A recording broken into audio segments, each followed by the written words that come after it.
Hello, dear friends. Today I would like to give you a few tips, but before that, I have a question.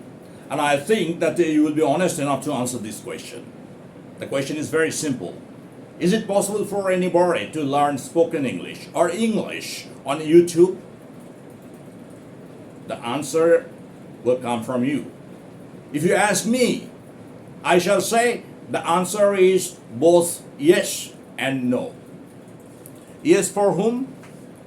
Yes, for those advanced learners, but no for the beginners.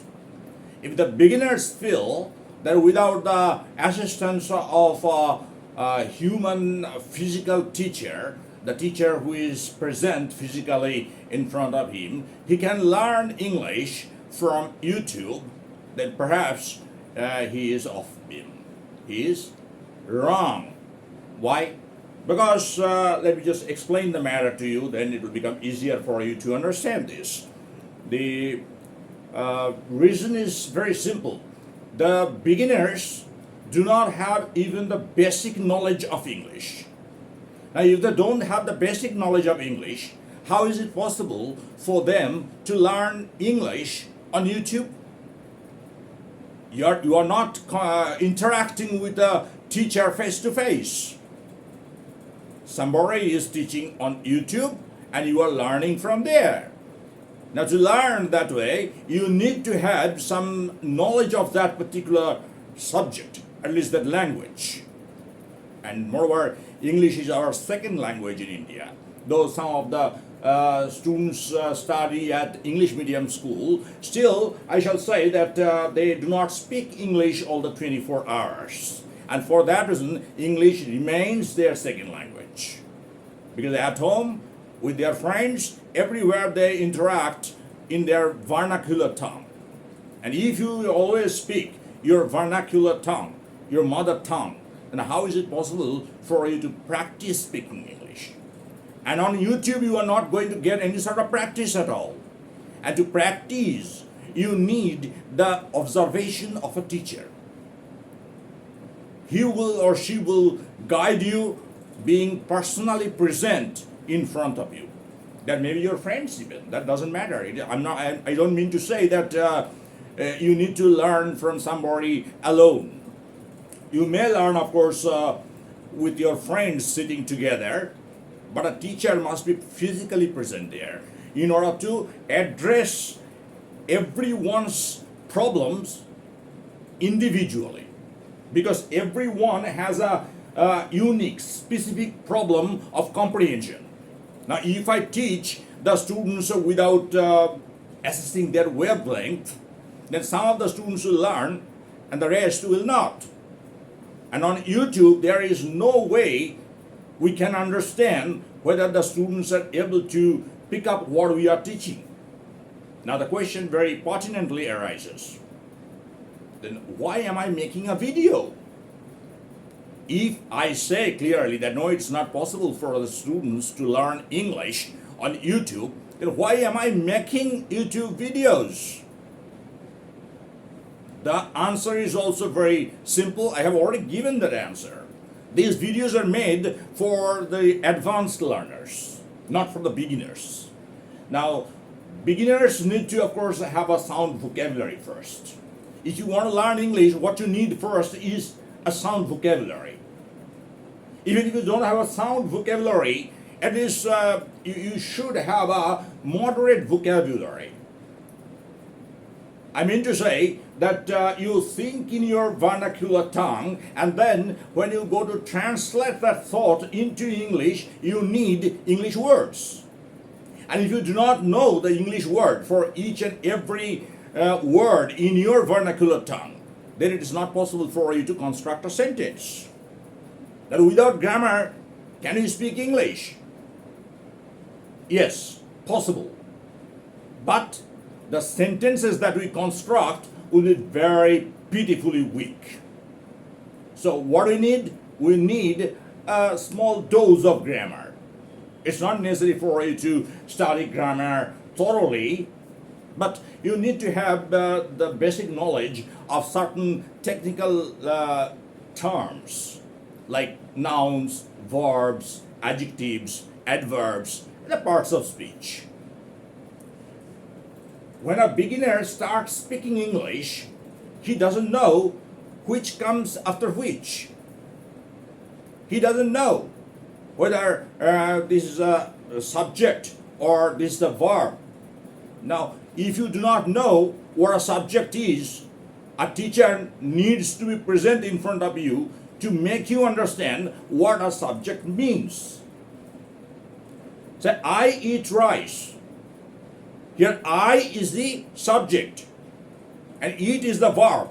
This way, categorically, a teacher needs to tell you so that you can frame sentences of your own. Now, without this grammar also, you can speak English, and probably people will say that you have a working knowledge of the language. Say you know different words, but you do not know the basic rules of grammar. In that case, you will see that you can use those words loosely to construct a sentence, though the sentence will not be correct, firstly. Secondly, there is a problem.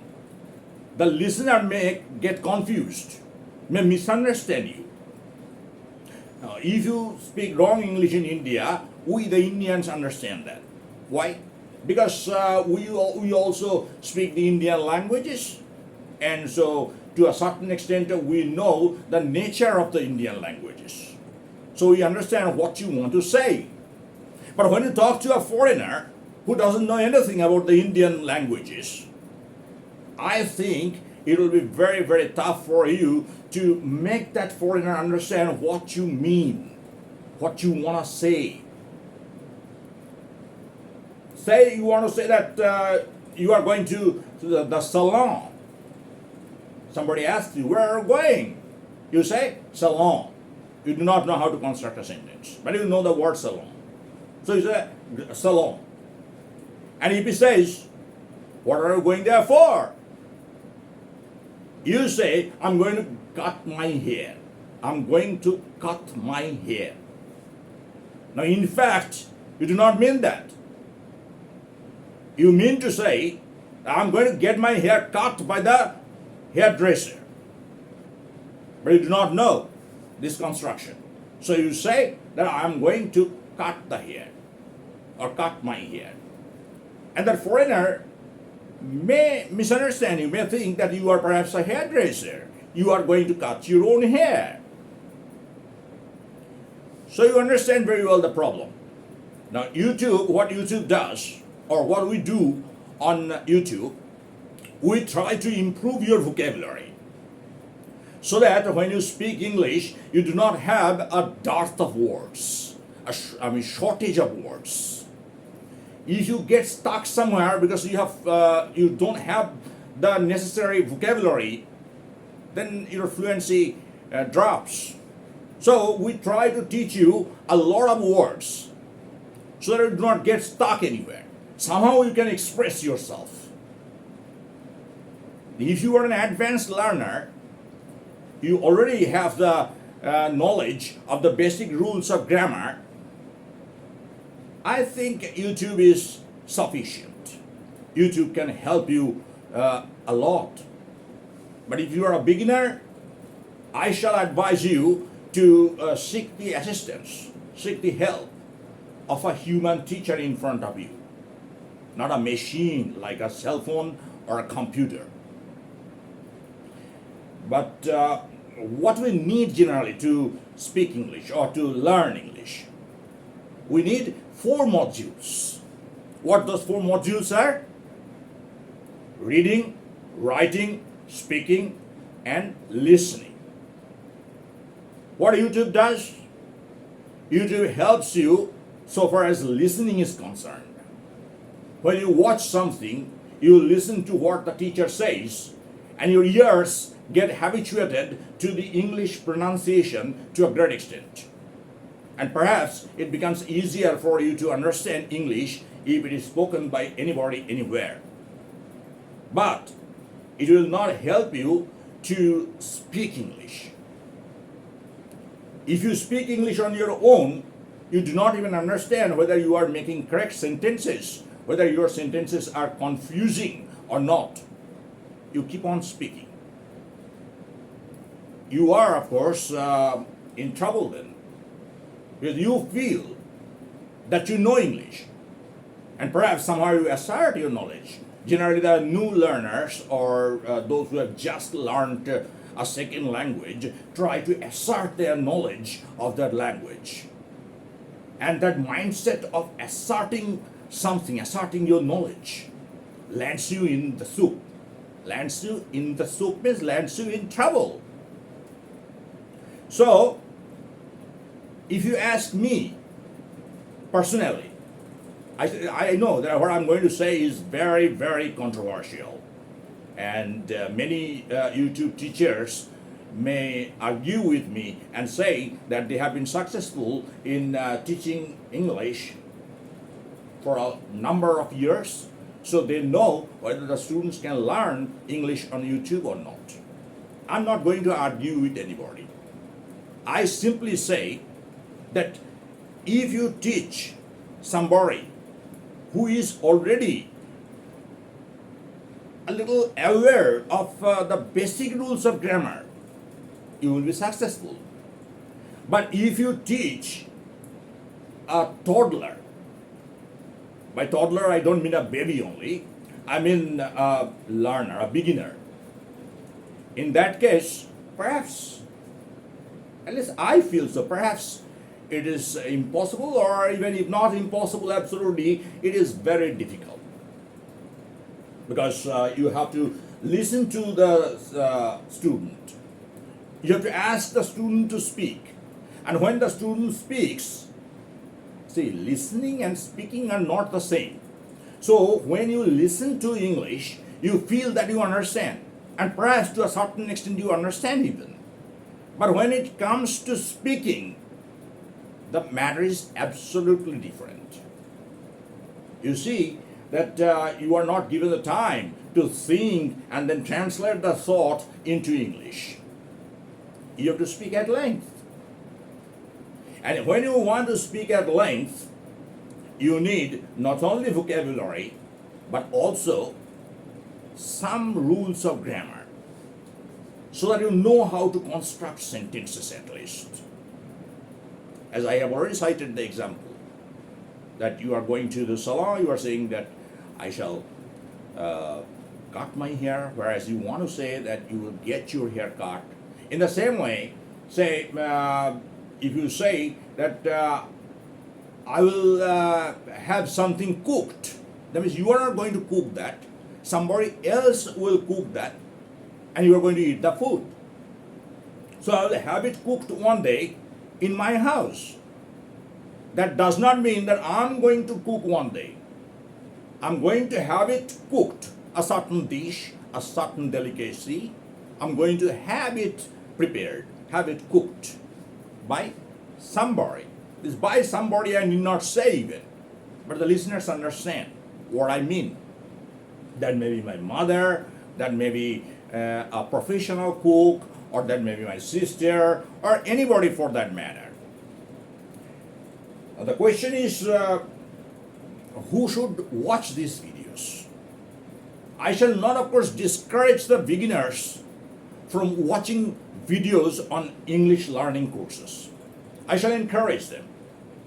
But I shall tell them, along with watching YouTube videos, they should also seek help of a teacher face to face, who is physically present. Otherwise, it will be difficult for him to master this language. If not master, at least it will be difficult for him to learn this language. First thing is vocabulary. If you have a lot of words in your repertoire, then perhaps you can express your thought. That is what I have told. It is perhaps my repetition. All right. So here I would like to cite an example. You have some bricks. You may get a wall constructed with only bricks. You have no mortar, no cement, nothing, no mortar. You have only some bricks. You may lay brick upon brick and a wall is constructed. But now if you push the wall even very lightly, the wall crumbles down. Similar is going to be your English sentence. If you know some words and put the words together, irrespective of the rules of grammar, I don't think that you want to just get your sentences constructed in that way. You must, of course, construct sentences which are to a certain extent grammatically correct. I'm not talking about the nitty-gritty of grammar, the simple grammar, like subject plus verb.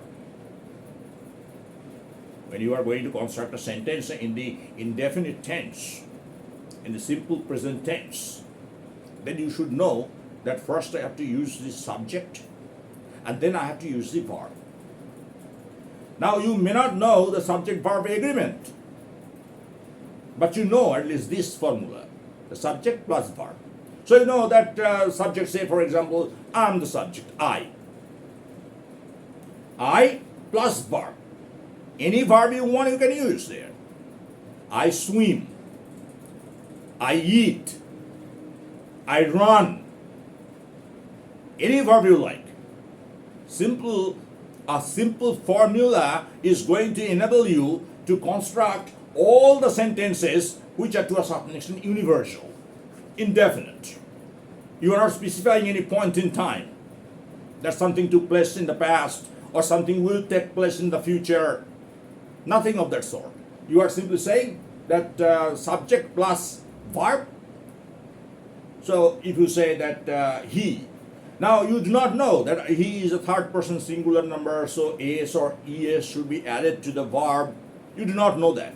You simply know this formula, the subject plus verb. You say he go.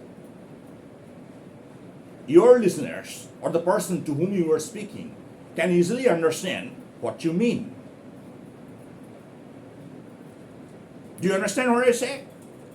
If you have any further query, please feel free to write in the comment box. I assure you, my dear friends, I shall address each and every question individually. So do not hesitate to ask any question you want. I shall be rather honored. I shall be very pleased if I get queries from you. Then I shall feel that yes, this video has been watched by you and very minutely watched, and you have asked certain questions. So it is my expectation, and I think that you will, of course, satisfy my expectation. Though you have no obligation, you may not. But still, it is because of the bond of love between you and me that I expect it. And if you feel that these videos, of which I generally upload on YouTube, are to a great extent helpful to you, useful, you are getting some sort of benefit from these videos. So please give me a like, thumbs up, yeah. And if you have not subscribed yet, actually what happens with human psychology I'm talking about now, it's just a little different from English. Human psychology, when you just scroll the YouTube videos, if you see that a particular channel has a number of subscribers, say 1 million subscribers, you feel like subscribing to that channel because you see there are many subscribers. So your psychology tells you that yes, surely this video is worth watching. So you subscribe. But it's a new channel. Our channel is absolutely a new channel, so we don't have a lot of subscribers yet. If you subscribe to our channel, then only it's possible for us to have subscribers. And in that case, it will become easier for us to upload videos according to your demand.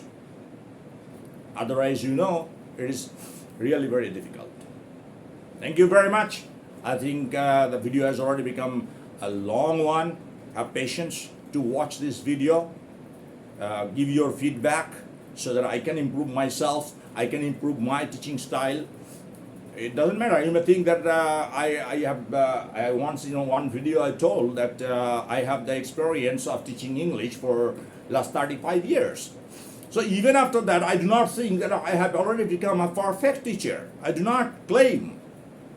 So I know that your comments may help me improve my skill in teaching. Okay? See you again in the next session. Bye-bye. All right.